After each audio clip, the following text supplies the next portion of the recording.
We cannot slam our brakes on and just stop on a dime. It takes a minute to stop. And if you're slamming on your brakes and we're behind you, you're putting us in danger. And keep your distance behind us. Just look. Just look. We're out there. All you got to do is look. And put your phone down. Oh, yeah. Drive. Put your phone down and just drive. I used to ride to work every day downtown, and there would almost not be a time that some incident wouldn't happen. If you don't learn to ride defensively, you're going to be in trouble, and that's what happens. Put your phones down. Yeah, that's the number one thing, put the phones down.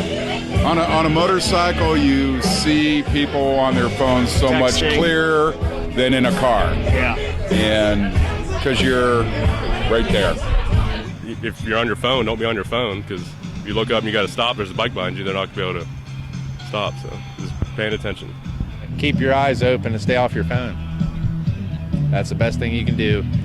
And always be listening, just like your ambulances and your fire trucks. Always listen for the pipes and always take that second look. Always. I think that everybody that drives a car should take a course that advises them or tells them what it feels like to be on a motorcycle. Imagine being in a Honda Civic and being tucked behind 3 semis. It's even worse on a bike. They're small, some of them are loud, some of them are quiet. Just be cautious, especially during this time of year. Bikes are always out on the road. Just be cautious of them.